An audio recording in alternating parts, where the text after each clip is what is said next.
Hello students, good afternoon. ADD first की class है। Electrical fourth same का subject है ये। आज हम 6 चैप्टर स्टार्ट करेंगे।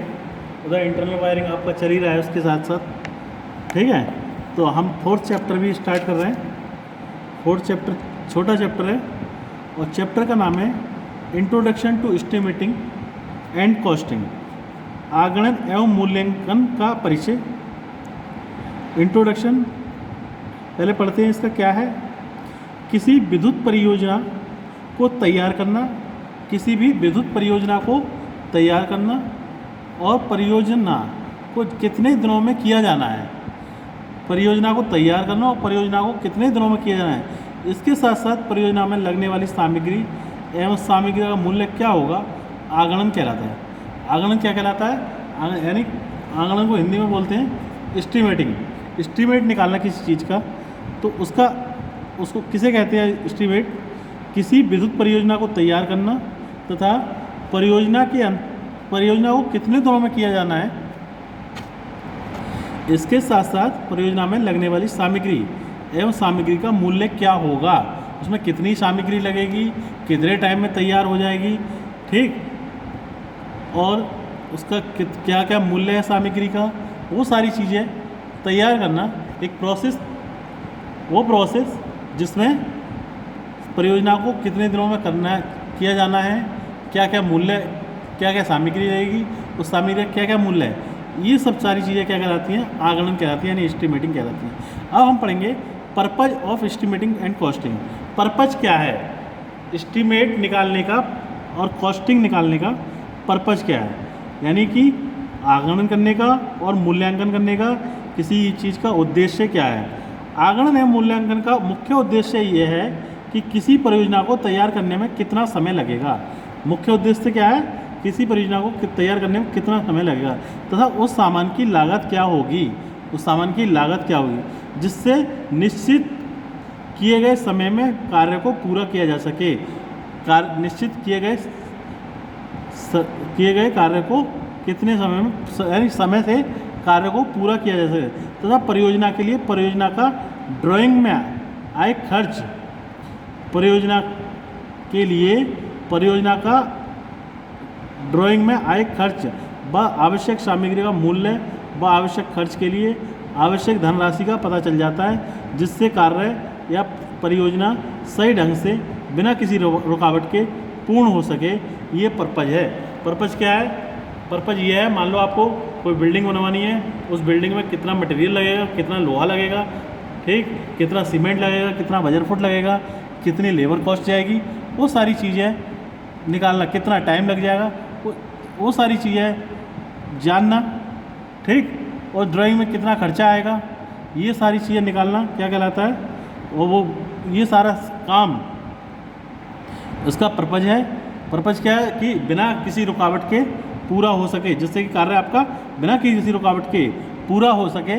इसलिए इसकी पहले ही हमें सारी चीज़ें जानकारी होनी चाहिए कि कितना पैसा खर्च, कितनी लागत आ जाएगी, इसमें कितना सीमेंट खर्च हो जाएगा, कितना बजर फुट लगेगा, कितना सीमेंट लगेगा, कितना बजर फुट लगेगा, कितनी ईंट्स लगेंगी, ठीक, ईंटें कितनी लगेंगी, लेबर कॉस्ट किया जाएगा, ठीक है। तो ये आपका पर्पज है एस्टिमेटिंग ऑफ कॉस्टिंग का। एस्टिमेटिंग एंड कॉस्टिंग का पर्पज समझ में आ गया? क्या है एस्टिमेटिंग एंड कॉस्टिंग क्या कहलाती है? किसी परियोजना को तैयार करना और उसे कितने दिनों में पूरा किया जा सकता है। इस परियोजना में लगने वाली सामग्री और सामग्री का मूल्य का ज्ञान होना, मूल्य क्या होगा उसका, वो क्या कहलाता है? आगणन कहलाता है। आगणन के लिए प्रारूप बनाना, परफॉर्मा कैसे बनाते हैं? देखो परफॉर्मा कैसे बनाते हैं। Pro forma for making estimates. किसी भी परियोजना के लिए आगणन का प्रारूप तैयार करने का मुख्य उद्देश्य ये होता है, किसी भी परियोजना के लिए आगणन का प्रारूप तैयार करने के लिए मुख्य उद्देश्य ये होता है कि परियोजना में लगने वाली सामग्री की पूर्ण जानकारी प्राप्त हो। वही बात हमने बताई थी कि परियोजना में जितने पूर्ण सामग्री, जो भी सामग्री लग रही है उसकी पूर्ण जानकारी आपको प्राप्त हो, जिससे परियोजना का कार्य क्रमानुसार सुचारू रूप से आगे बढ़ सके। यदि हमें किसी सामान की पूर्ण जानकारी या विशेष ज्ञान नहीं है तो हमें वह सामान खरीदने में कठिनाई का सामना करना पड़ सकता है। जैसे किसी परियोजना में लगने वाली स्विच कई प्रकार के होते हैं, कई प्रकार के स्विच होते हैं, जैसे एक लाइट पॉइंट को नियंत्रित करने के लिए 5 एम्पियर 250 वोल्ट, 1 वे स्विच किस कंपनी का है, इसका मूल्य क्या है आदि सभी जानकारी होनी चाहिए, जिससे किसी भी दुकानदार को पूर्ण विशिष्टि के साथ नाम बताएं, अन्यथा कोई भी सामान खरीदने में कठिनाई हो सकती है। परियोजना में लगने वाले सामान को बाजार से खरीदना भी एक कला होती है। मार्केट से सामान को खरीदना एक कला है, अन्यथा कोई भी सामान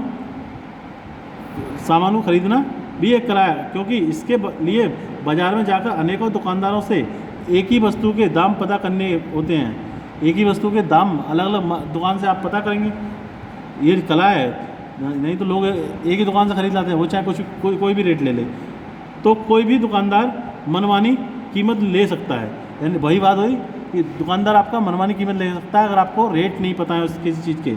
इस प्रकार क्रय की गई वस्तुओं की कीमत का प्रभाव परियोजना पर पड़ता है। जो हम क्रय कर रहे हैं उसका जब हम मतलब सही कॉस्ट में नहीं ले पाएंगे उसे, तो क्या उसका प्रभाव किस पर पड़ेगा? भाई किस पर पड़ेगा? परियोजना पर पड़ेगा।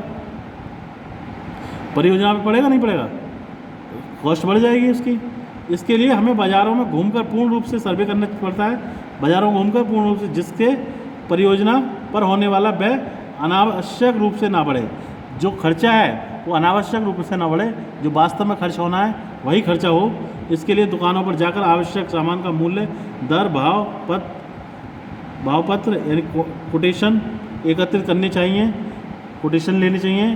तब एकत्रित किए गए मूल्यों की तुलना करके ही सस्ते व अच्छे सामान को क्रय करना चाहिए। ठीक, इसके लिए क्या करना चाहिए? खरीदने के लिए हमें पहले दुकानदारों से कोटेशन लेना चाहिए, उससे सर्वे करना चाहिए। ऐसा ना हो एक ही दुकान से हमें रेट पता होने चाहिए कि किस वस्तु की कीमत क्या है। ये प्रोफॉर्मा हो गया मेकिंग एस्टीमेट बनाने के लिए। क्या एस्टीमेट कैसे बनाते हैं समझ में आया। किसी परियोजना के लिए आगमन का प्रारूप तैयार करने के लिए मुख्य उद्देश्य ये होता है परियोजना में लगने वाली सामग्री पूर्ण जानकारी प्राप्त हो सके, जिससे परियोजना का कार्य क्रमानुसार सुचारू रूप से आगे बढ़ सके। यदि हमें किसी सामान की पूर्ण जानकारी या विशेष ज्ञात नहीं होगी तो हमें वह सामान खरीदने में कठिनाई का सामना करना पड़ सकता है। जैसे किसी परियोजना में लगने वाले स्विच कई प्रकार के होते हैं, जैसे एक लाइट पॉइंट को नियंत्रित करने के लिए 5 एम्पियर सॉकेट की आवश्यकता पड़ती है। ठीक, 200 वोल्ट नहीं 250 वोल्ट 1 वे स्विच किस कंपनी का लेना चाहिए, इसका मूल्य क्या है आदि सभी जानकारी होनी चाहिए, जिससे किसी भी दुकान को पूर्ण विशिष्टि के साथ नाम बताएं, अन्यथा कोई भी सामान खरीदने में कठिनाई हो सकती है। परियोजना में लगने वाले सामान को बाजार से खरीदना भी एक कला होती है, क्योंकि इसके लिए बाजार में जाकर अनेकों दुकानदारों से एक ही वस्तु के दाम पता करने होते हैं। इसी से ही किसी भी व्यक्ति को बाजार से सामान खरीदने का अनुभव प्राप्त होता है। अगर हमें सामान क्रय करने का अनुभव नहीं है तो कोई भी दुकानदार मनमानी कीमत ले सकता है। इस प्रकार क्रय की गई वस्तु की कीमत का प्रभाव परियोजना पर पड़ता है, जिसके लिए हमें बाजार में घूमकर पूर्ण रूप से सर्वे करना पड़ता है, जिससे परियोजना पर होने वाले व्यय अनावश्यक रूप से न बढ़ें। इसके लिए दुकानों पर जाकर आवश्यक सामान का मूल्य दर भावपत्र को कहते हैं कोटेशन के लिए, जिसमें सारा रेट लिखे होते हैं, एकत्रित करने चाहिए। तब एकत्रित किए गए मूल्यों की तुलना करके ही हमें सस्ते व अच्छे सामान को खरीदना चाहिए। ठीक है, अब बात करते हैं प्रिपरेशन ऑफ मटेरियल शेड्यूल की कैसे प्रिपरेशन है, यानी सामग्री की सूची तैयार कैसे करें। सामग्री की सूची बनाने से यह ज्ञात होता है कि किसी संस्थापन में कितनी मात्रा में कौन सा सामान लगेगा, कितनी क्वांटिटी में कौन सा सामान हमें लगना है। इस सूची की सहायता से परियोजना में लगने वाली सामग्री कुल कीमत की जानकारी मिल जाती है। इसलिए सामान की सूची बनाना आगमन का ही महत्वपूर्ण अंग है, यानी किसका? एस्टीमेटिंग का। इसलिए यह आवश्यक हो जाता है कि सूची में सामान का पूर्ण विवरण, मात्रा, दर, आकार, मूल्य तथा टिप्पणी दी जानी चाहिए। कौन सा सामान किस स्थान पर लगेगा, किसकी जानकारी टिप्पणी में संक्षेप में अंकित करना चाहिए। नीचे सामान की तालिका का नमूना दिया है। नमूना इस तरह से बनाते हैं हम, किस तरह से क्रय संख्या, सीरियल वाइज लगाएंगे, सीरियल नंबर, सामान का पूर्ण विवरण, ठीक, उसका साइज़ क्या है, कितनी क्वांटिटी में चाहिए, रेट क्या है, दर क्या है, किस रेट से मिल रहा है, कितने मूल्य हो गया, ठीक, और टिप्पणी में क्या देना चाहिए कि वह किस जगह लगना है, वह सामान किस स्थान पर लगेगा, इसका आप संक्षिप्त विवरण देते हैं। ठीक, उसके बाद आता है कॉस्टिंग। कॉस्टिंग किसे कहते हैं? किसी भी संस्थान में विद्युत संस्थापन कार्यों को सही प्रकार से करने के लिए कार्य की रूपरेखा के लिए के द्वारा आवश्यक सामग्री के अतिरिक्त और खर्चों को पर आई लागत मूल्यांकन के अंतर्गत आती है।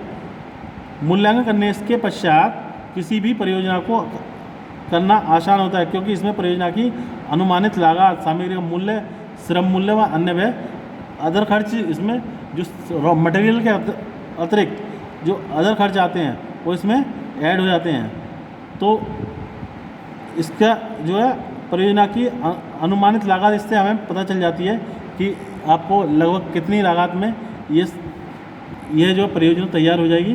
तो इसको कहते हैं कॉस्टिंग। ठीक है, तो आज के लिए इतना ही। Thank you class.